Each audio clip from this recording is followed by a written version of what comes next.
नमस्कार। खत्म हुआ आपका इंतजार। दिन की सबसे जरूरी खबरों को समेटे आपका पसंदीदा शो मनी सेंट्रल हाजिर है। मैं हूं शुभम शंखधर और मेरे साथ स्टूडियो में जुड़े हैं मनी 9 के एडिटर अंशुमान तिवारी जी। सर, स्वागत है आपका। हम चर्चा शुरू करें आज की बड़ी खबरों पर, उससे पहले देखिए आज कार्यक्रम में खास क्या है। आज सबसे पहले चर्चा होगी शेयर बाजार पर। विदेशी जमकर बिकवाली कर रहे हैं और वैल्यूएशन की चिंता से बाजार तप रहा है। इसके बाद बात करेंगे मनरेगा की, राज्यों को मिल रहे महंगे कर्ज की, चीन की टेलीकॉम उपकरण बनाने वाली कंपनी हुआवे की, और जाते जाते मनी ज्ञान। बाजार की नजर से देखें तो साल 2022 की शुरुआत बहुत अच्छी नहीं रही। विदेशी निवेशकों ने जमकर बिकवाली की। ग्लोबल फंड्स ने भी भारतीय बाजार को डाउनग्रेड कर दिया।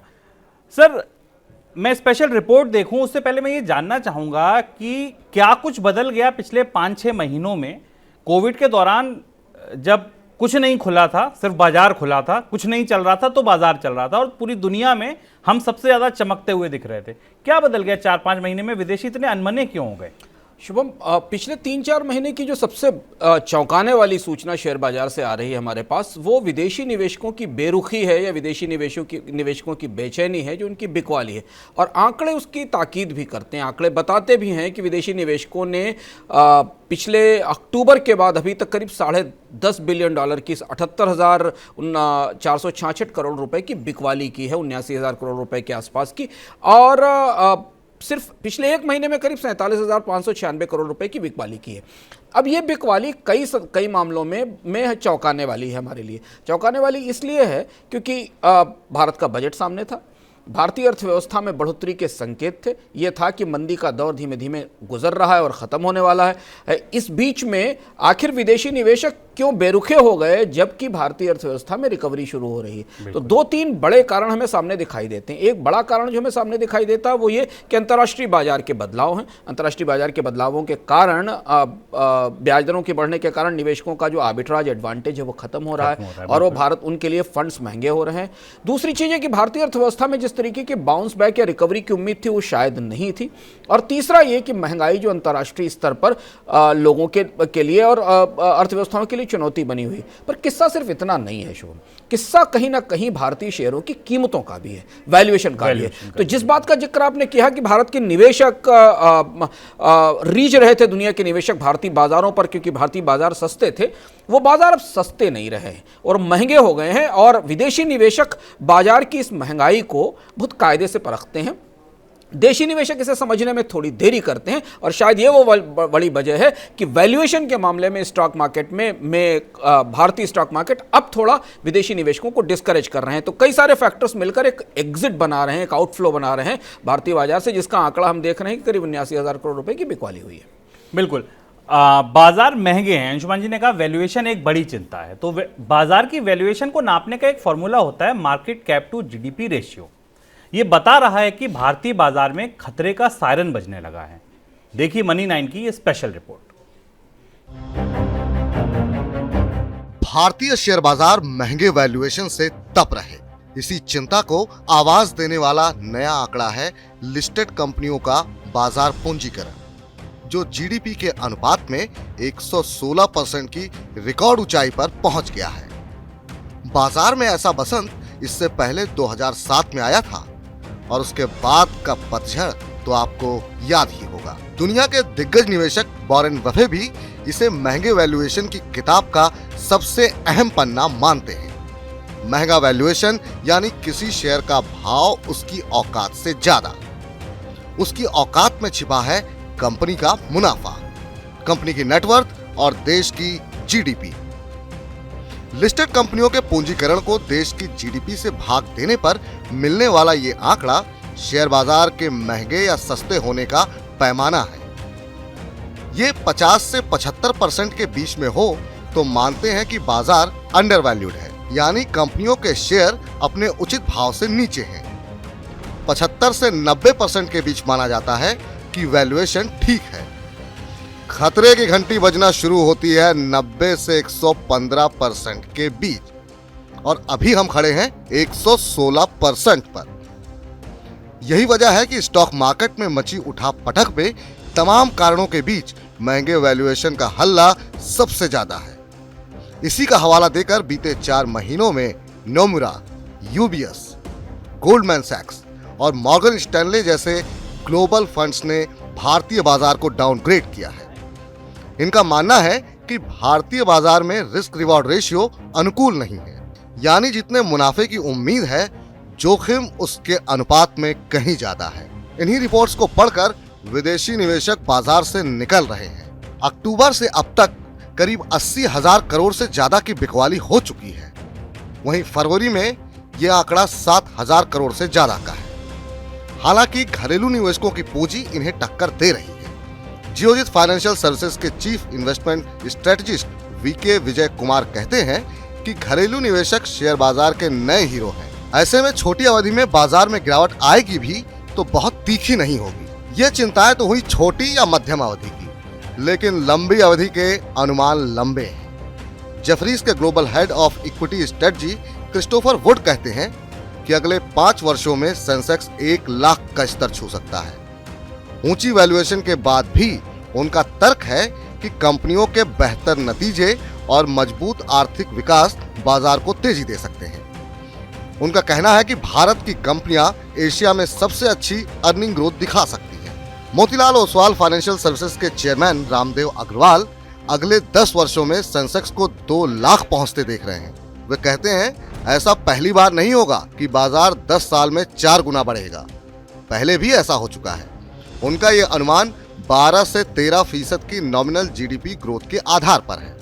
इस दौरान लोगों के खर्च करने की क्षमता 10 गुना और बचत करने की शक्ति 4 गुना बढ़ने की उम्मीद है। वुड और रामदेव अग्रवाल दोनों ही कंपनियों के मुनाफे 15% की दर से बढ़ने का अनुमान लगा रहे हैं। यानी मोटी बात यह है कि छोटी मध्यम अवधि में चिंताएं जरूर हैं, लेकिन लंबी अवधि में निवेश करने वाले निश्चिंत रह सकते हैं।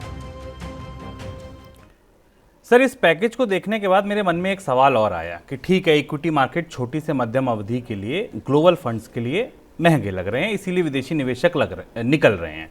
लेकिन अगर वो इक्विटी मार्केट से निकल रहे हैं तो उनको डेट का रुख करना चाहिए था। ये कहा जाता है कि मुसीबत आती है तो सुरक्षित निवेश विकल्प के तरफ बढ़िए और डेट मार्केट में चलिए।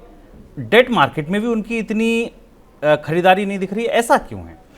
ये और रहस्यमय सवाल है हमारे लिए समझना। इस परिस्थिति में लॉन्ग टर्म में स्टॉक मार्केट हमेशा अच्छा रिटर्न देते हैं। वो एक थंब रूल प्रिंसिपल है। अगर आप पूरी दुनिया में जाने तो ये बात हमें पता है कि अगर हम 10 साल 15 साल के निवेश को लेकर चलते हैं तो स्टॉक मार्केट हमेशा सेफ हैं। पर ज़्यादा चर्चा, ज़्यादा बहस होती है शॉर्ट टर्म और मीडियम टर्म पर, शुभम, जहाँ पर गतिविधियाँ तेजी से बदलती हैं और आपको तत्काल नुकसान या फायदे होते दिखाई देते हैं।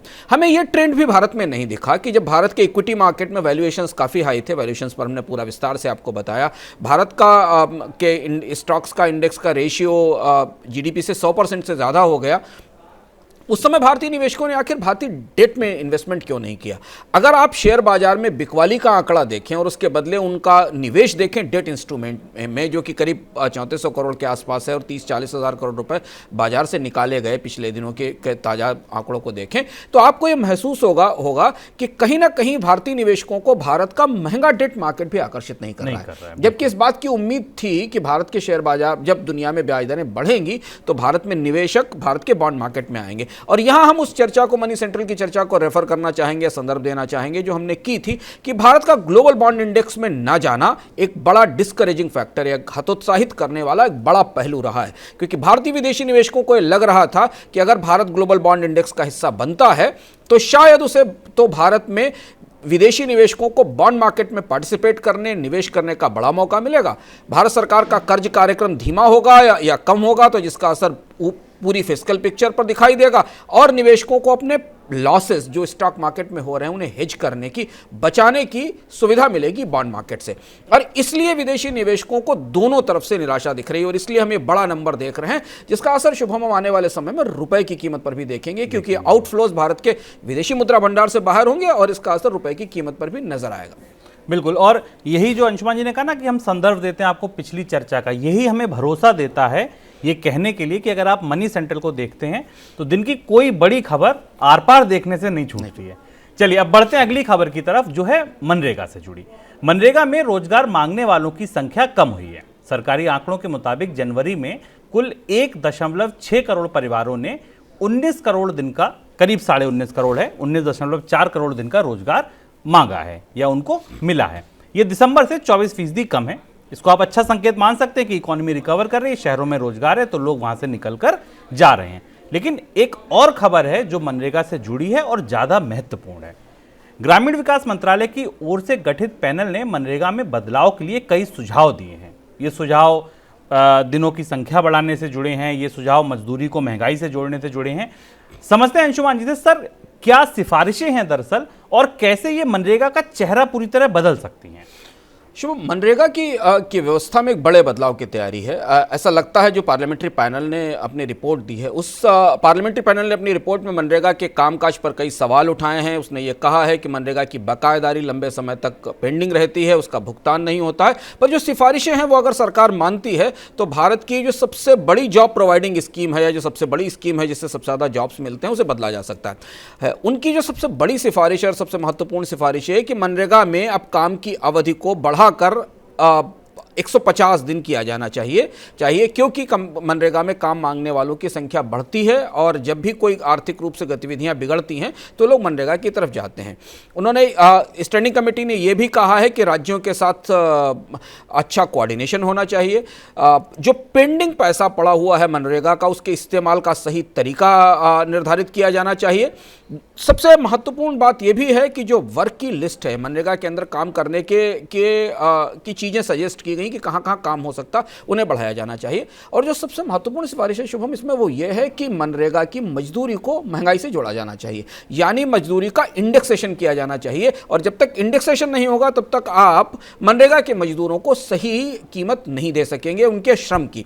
और यहाँ से एक बड़ी बहस शुरू होती है कि अगर मनरेगा की मजदूरी को इंडेक्स्ड करने की सिफारिश सरकार मान लेती है तो फिर भारत में जो भी मिनिमम वेजेस की प्रक्रियाएं हैं उनको भी इंडेक्स करने की जरूरत पड़ेगी। सर ये कैसे काम करेगा, क्या मतलब क्या है इसका? अगर मैं एकदम आसान भाषा में समझना चाहूं कि इंडेक्सेशन से क्या फायदा हो, क्या मजदूरी बदलती रहेगी हमेशा? हाँ, बदलती रहनी चाहिए क्योंकि जिस तरह से महंगाई बढ़ती है उस हिसाब से मजदूरी की दर बढ़ती रहनी चाहिए। जैसा कि हम केंद्रीय कर्मचारियों के डीए के तौर पर देखते हैं कि उनको एक डियरनेस अलाउंस मिलता है क्योंकि उस अलाउंस की दर भारत में महंगाई की दर से जुड़ी हुई होती और सिर्फ केवल उन्हीं को छोड़कर बाकी और भारत में काम करने वालों को की वेतन या मजदूरी पर महंगाई का कोई प्रत्यक्ष हिसाब किताब नहीं होता। उनको जो मिलता है वो एक दूसरे तरीके से मिलता है।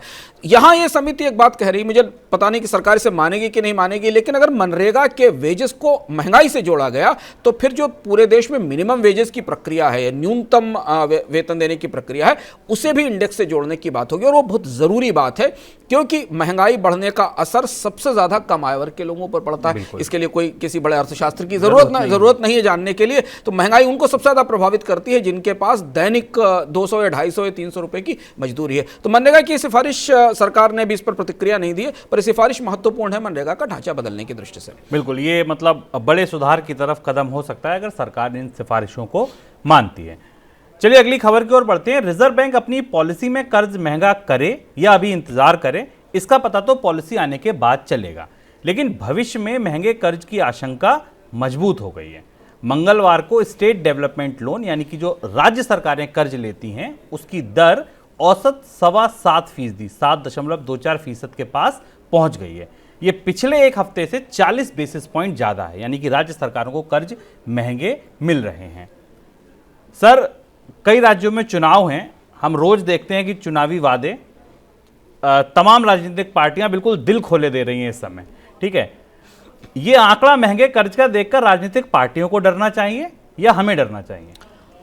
हमें ज्यादा डरना चाहिए शुभम। राजनीतिक पार्टियां अगर डर रही होती या उन्हें इस आंकड़े की समझ होती या वो समझ पाती कि वो किस तरीके का बारूद जुटा रही हैं खजानों में, तो वो शायद इस तरीके की घोषणाएं या वादे नहीं करती। पर भारत के चुनावों की जो आर्थिक राजनीति है ना वो बहुत कमजोर है और वो अंततः बाद में हमारे ऊपर आती। पर हमें डरना चाहिए कि राज्य सरकारें पिछले 2-3 साल से जिस तरीके के फंड्स की क्रंच का सामना कर रही हैं, हर छोटी छोटी चीज़ के लिए केंद्र सरकार की तरफ मुखातिब हैं, उन्हें हर चीज़ की मदद केंद्र सरकार से चाहिए। ऐसी परिस्थिति में 7.5% या 7.25% के आसपास की बॉन्ड यील्ड पहुंचना खतरे का संकेत है। और खतरे का संकेत शुभम इसलिए है क्योंकि मान लीजिए कल आरबीआई मॉनेटरी पॉलिसी में रिवर्स रेपो रेट बढ़ाने का फैसला ले सकती है। हाइपोथेटिकली हम मान सकते हैं, इसकी मांग की जा रही है, जिसकी संभावना जाहिर की जा रही है। उसके बाद केंद्र सरकार के कर्ज पर बॉन्ड यील्ड रुक जाती है बढ़ना, 6-7% से नीचे रह जाती है। उसका राज्यों की सेहत पर कोई असर नहीं पड़ने वाला है। राज्यों को फिर भी महंगा कर्ज मिलता रहेगा, क्योंकि राज्यों को मिलने वाला कर्ज इस बात से तय होता है कि उस राज्य की वित्तीय सेहत कैसी है। केंद्र सरकार की वित्तीय सेहत से उसका कोई लेना देना नहीं होता। यानी राज्य सरकार अगर ज़्यादा कर्ज में है, उसकी सरकारों ने अपने राजकोषीय और बजट का प्रबंध का जो रिकॉर्ड बनाया है, जितना बुरी तरह से उन्होंने अपना बजट चलाया है, उसका सीधा आईना उसे बाजार से मिलने वाली ब्याज दर होती है। बैंक केंद्र सरकार के साथ सहानुभूति बरतते हैं सॉवरेन गारंटी पर, राज्यों को नहीं छोड़ते, और इसीलिए राज्यों को आरबीआई की मदद से अपने बॉन्ड इशू बेचना मुश्किल पड़ जाता है बाजार में। तो अगर हम ये भी मान लें कि रिजर्व बैंक ये कोशिश करता है कि वो बॉन्ड मार्केट को कूल डाउन कर देगा, उसे ठंडा कर देगा, राज्यों के लिए बॉन्ड मार्केट आसान नहीं होने वाला है। 7 से 7.5%, 8% की ब्याज दर अगर राज्यों को अब लोन लेने के लिए देनी पड़ेगी, तो वो क्या ऐसा करेंगे अपने बजट में कि उसको वापस चुका सकें, और इसलिए हमें डरना चाहिए। सर, एक चीज़ मैं यहाँ जानना चाहूँगा, अभी बजट में राज्यों को बजट से सपोर्ट दिया गया, केंद्र सरकार ने सपोर्ट दिया, इस चीज़ को आपने बहुत गहराई से समझाया अभी कि शायद कोशिश ये है कि हमारी साख ज़्यादा बेहतर है, तो हम बाजार से लेकर कर्ज आपको दे देते हैं और आप बाजार में हमको क्राउड आउट मत कीजिए, समझ आता है। लेकिन बजट से सपोर्ट देने के बाद भी क्या वाकई राज्यों की माली हालत इतनी खराब है कि हमें आपको दिन भर फोन आ रहे हैं कि होम लोन 6.5% पे लीजिए, 6.25% पे लीजिए, और राज्य 7.5%, 7.25% पे कर्ज ले रहे हैं? बिल्कुल, और ये तो औसत है, यानी कुछ इससे भी महंगा ले रहे हैं। इससे महंगा ले रहे होंगे, यकीनन, बिल्कुल, ये बात सही है। आप सोचिए कि केंद्र सरकार ने इस बार बजट में एक बड़ी घोषणा की। वो घोषणा ये की कि हम 50 साल का इंटरेस्ट फ्री कर्ज राज्यों को देंगे, 1 लाख करोड़ रुपए उसके लिए रखे गए। बॉन्ड बाजार ने जैसे इस पर ध्यान ही नहीं दिया, उसने सुना ही नहीं इस बात को कि केंद्र सरकार 50 साल का ब्याज मुक्त कर्ज राज्य सरकारों को दे रही। बॉन्ड बाजार ने कौन सा आंकड़ा देखा? बॉन्ड बाजार ने 2 बड़े आंकड़े राज्यों के खजानों के देखे, और इसलिए मैं कह रहा हूं कि राज्य सरकारें अपने बजटों का कैसा प्रबंधन कर रही हैं, इसका आईना उनका बजट नहीं बल्कि बॉन्ड बाजार होता है। बॉन्ड बाजार ने 2 आंकड़े देखे। 2019 में केंद्र से राज्यों को जो मिलने वाली राशि थी वो 37% हुआ करती थी। डिवैल्यूएशन सकल टैक्सेस में, जो केंद्र सरकार के सारे टैक्स हैं, उनमें राज्यों का हिस्सा 37% था, जो 2022 में घटकर 30% रह गया। यानी सीधा 7% का डिवैल्यूएशन जो सेंटर से स्टेट को जाता था वो घट गया। फिनांस कमीशन ने अपने रिपोर्ट में फार्मूला बदला, उसमें बड़े राज्यों को थोड़ा ज्यादा नुकसान हुआ है इस डिवैल्यूएशन में। तो 37 से 30% का नुकसान हमें साफ दिखता है राज्यों को मिलने वाले राजस्व में। दूसरा ये कि राज्यों के जो अपने ओन रेवेन्यूज हैं, जिनको हम स्टेट ओन रेवेन्यू तकनीकी भाषा में कहते हैं, उनमें बढ़ोतरी की दर पिछले 4 साल से स्थिर है, क्योंकि कोविड का लॉकडाउन था, उसके बाद राज्य सरकारों की अर्थव्यवस्थाओं में कोई डिमांड नहीं थी, तो उनके रेवेन्यूज़ की ग्रोथ रेट बिल्कुल फ्लैट है। इसलिए वो बार बार केंद्र सरकार की तरफ मुखातिब हैं, या वो राज्यों के साथ या बैंकों के पास, बॉन्ड बाजार के पास कर्ज लेने जाते हैं। हमें याद होगा वो विवाद शुभम जो भारत में हुआ था राज्यों और केंद्र के बीच जीएसटी के कंपेंसेशन को लेकर। बिल्कुल, हाँ, खुला विवाद हुआ था जीएसटी काउंसिल में, और फिर केंद्र सरकार ने गारंटी ली थी कि वो रिजर्व बैंक से सस्ता कर्ज दिलवाएगी। तो ये 2-3 ऐसे आंकड़े राज्यों के अपने खजाने के आंकड़े इतने खराब हैं कि केंद्र सरकार की राहत या मदद के बाद भी उनकी साख बैंकों की नज़र में, बॉन्ड बाजार की नज़र में अच्छी नहीं हो पा रही। इसलिए अब एक तरफ आप केंद्र सरकार के कर्ज कार्यक्रम को रखें और दूसरी तरफ राज्य सरकारों के कर्ज कार्यक्रम को रखें। बॉन्ड बाजार ये देख रहा है कि 12 लाख करोड़ जब अकेले केंद्र सरकार उठाएगी तो राज्य सरकारें कितना पैसा उठाएंगी, और निश्चित तौर पर जब बाजार में पूंजी की कमी होगी, महंगाई की समस्या होगी, आरबीआई को बाजार से मनी सप्लाई रोकनी होगी, तो ये छुरी राज्यों को काटेगी। बिल्कुल, और ये बात बिल्कुल अंशुमान जी ने अभी जो जिक्र किया उसको मैं रेखांकित करना चाहूँगा। सर, सेस भी अगले साल खत्म हो रहा है, तो ये भी राहत जो है वो अगर खिंच गई पीछे तो ये दिक्कत और ज़्यादा बड़ी हो सकती है। अब केंद्र सरकार ने भी सेस खत्म होने की बात नहीं कही है कि वो सेस कंटिन्यू रहेगा या खत्म होगा। अभी मुझे लग रहा है कि जब जीएसटी काउंसिल की बैठक होगी शुभम, तो हमें पता चलेगा कि केंद्र सरकार गरमाएगा। हाँ, ये मुद्दा गरमाएगा, और केंद्र सरकार को बताना होगा कि वो जीएसटी के कंपेंसेशन का भविष्य क्या रखती है। और अगर वो घट रहा होगा तब तो फिर और ज़्यादा समस्या है राज्यों के लिए, क्योंकि उनके जो रेवेन्यू के नुकसान की गारंटी सेंट्रल गवर्नमेंट ने ली थी, जो बीमा किया था सेंट्रल गवर्नमेंट ने उनके नुकसान का 5 साल का, वो बीमा मैच्योर होकर खत्म हो जाएगा। बिल्कुल, तो ये बड़ी चिंता की बात है। तो अब अगर आपके राज्य में चुनाव हैं और आपकी राजनीतिक पार्टियां बिल्कुल दिल खोले दे रही हैं कि आप स्कूटी लीजिए, लैपटॉप लीजिए, केजी से पीजी तक की पढ़ाई फ्री कीजिए, तो ये भी सोचिएगा कि उनको कर्ज बहुत महंगा मिल रहा है, और कर्ज दरअसल हम पर और आप पर कर लगाकर, टैक्स लगाकर ही वो चुकाएंगे, क्योंकि राज्यों की आय का मुख्य स्रोत तो टैक्स ही। आगे बढ़ते हैं। चीनी कंपनियों की भारत के बाजार में स्थिति क्या है। एक तरफ आप छापेमारी, एप्लीकेशन बैन की खबरें देख सकते हैं और दूसरी तरफ हुआवे और भारती एयरटेल के बीच हुई डील को रख सकते हैं। सर, अगर टेबल पर ये दोनों चीजें मैं एक साथ रखूं कि टिकटॉक बैन हो गया और हुआवे आ रहा है, भारती एयरटेल के साथ हाथ मिला रहा है, डील कर रहा है और उसके साथ काम करेगा, क्या कैसी पशोपेश है ये जिनसे हम आंखें तरेर रहे थे अभी पिछले साल तक, अब उनसे नजदीकियां। चीन हमारी पूरी आर्थिक नीति का सबसे बड़ी ग्रंथि है, वो सबसे बड़ी गांठ है और वो दुविधा है हमारे लिए। हम समझ नहीं पाते कि सरकार का एक हाथ आंख दिखाता है और दूसरा हाथ जो है वो निवेश आमंत्रित करता है। हम मनी सेंट्रल में इस बात पर चर्चा कर चुके हैं कि भारत और चीन का द्विपक्षीय व्यापार कितनी तेजी से बढ़ा, निवेश कितनी तेजी से बढ़ा। अब हुआवे पर चर्चा इसलिए कि हुआवे वो कंपनी थी जो पिछले एक साल से भारत के पूरे टेलीकॉम सिस्टम के भीतर एक खलनायक की तरह आई थी। जब सरकार ने मई में 5G ट्रायल्स की घोषणा की थी तो उसमें एरिक्सन, नोकिया और C-Dot को शामिल किया गया था। हुआवे और जेट्टी चीन की कंपनियां उससे बाहर थी। लेकिन अभी सरकार ने, ऐसा पता चला है कि सरकार ने एयरटेल के साथ एक 150 करोड़ रुपए का कॉन्ट्रैक्ट मंजूर किया है हुआवे का, जिसके कारण हुआवे का भारत के बाजार में दखल बना रहेगा। हुआवे ने जब मई में सरकार ने 5G का ट्रायल घोषित किया था और हुआवे को टारगेट किया था और उस दौरान काफ़ी चर्चा हुई थी, उस समय भी हुआवे ने कहा था कि हम भारत सरकार के साथ इंगेज कर रहे हैं। हाँ। हम लगातार उन्हें समझाने की कोशिश कर रहे हैं, हम भारत के संभावनाओं का पूरा सम्मान करते हैं और हम यहाँ जुड़े रहेंगे। अब यह कहना मुश्किल है कि यह रास्ता 5G की तरफ जाएगा कि नहीं जाएगा, पर हुआवे ने भारत में $2 बिलियन का इन्वेस्टमेंट कर रखा है। उसका बेंगलोर में एक बड़ा R&D सेंटर है। शुभम, चाइना की तुलना में हुआवे की भारत की स्ट्रेटजी बिल्कुल फर्क है और इसलिए हुआवे भारत के पूरे टेलीकॉम सिस्टम के भीतर धसी हुई है। आप किसी एप्लीकेशन को बैन कर सकते हैं, आप किसी मोबाइल कंपनी का आना बंद कर सकते हैं, पर इक्विपमेंट कंपनी को नहीं बंद कर सकते। हुआवे का भारत का 70-80% बिजनेस इक्विपमेंट का बिजनेस है, नेटवर्क मैनेजमेंट का बिजनेस है। वो बिजनेस हैंडसेट बेचने का नहीं है, जबकि चाइना में वो हैंडसेट कंपनी भी है। यहाँ उसने भारत के जो टेलीकॉम नेटवर्क्स हैं उनके बहुत ही क्रिटिकल कंपोनेंट और क्रिटिकल इक्विपमेंट सप्लाई किए हैं। और टेलीकॉम नेटवर्क्स में अगर एक बार किसी कंपनी का प्रवेश हो जाता है और उसके इक्विपमेंट्स लग जाते हैं, फिर कंपनियों के सामने बहुत मुश्किल होती है कि उस पूरे इक्विपमेंट सिस्टम को हटाएं और एक नया रिप्लेस्ड वेंडर लाकर रखें।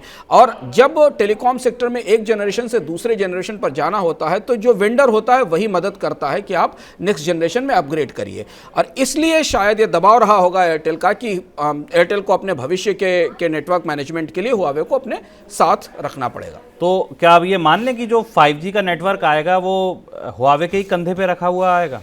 सरकार ने अभी तक कुछ स्पष्ट नहीं किया है कि हुआवे को 5G के ट्रायल्स में जगह दी जाएगी कि नहीं दी जाएगी। मई की नीति बड़ी स्पष्ट थी, उसकी घोषणा हुई थी कि उसमें हुआवे और जेट्टी नहीं थे, तो अभी ये कहना मुश्किल है कि उसमें आएगा। लेकिन एक और पॉलिसी है जिस पर सरकार में कहीं चिंतन मनन चल रहा है।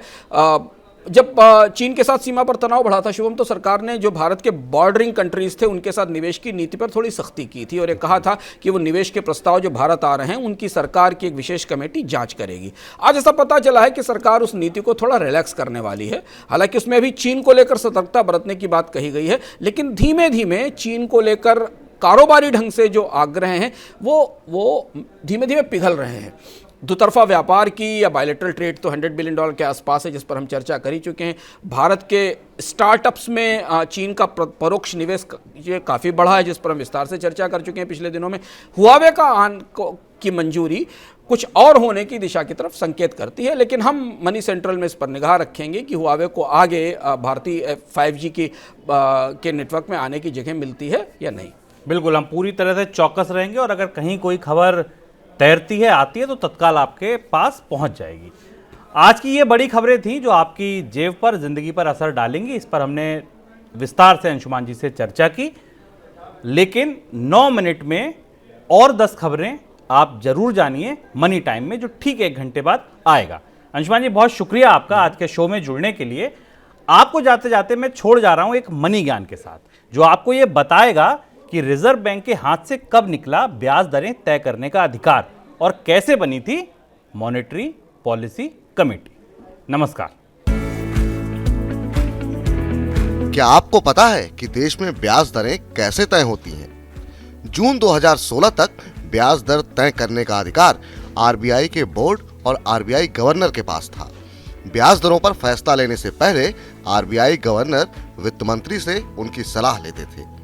2016 में उस समय के आरबीआई गवर्नर रघुराम राजन ने मॉनेटरी पॉलिसी कमेटी का गठन किया। इस कमेटी में 5 मेंबर्स होते हैं। इन 5 में से 3 मेंबर आरबीआई के और 2 सरकार की ओर से नॉमिनेटेड होते हैं। आरबीआई के इतिहास में इसे बड़ा रिफॉर्म माना जाता है। इसमें आरबीआई के बोर्ड के अधिकारों को डाइल्यूट करके इन्हें मॉनेटरी पॉलिसी कमेटी या एमपीसी को ट्रांसफर कर दिया गया है। मौजूदा वक्त में ब्याज दरों पर फैसला लेने से पहले आरबीआई बोर्ड अपनी रिपोर्ट एमपीसी को सौंपता है और यहाँ 5 सदस्य मतदान कर इस पर फैसला लेते हैं। आपको बता दें कि कमेटी की हर 2 महीने में या साल में 6 बार बैठक होती है।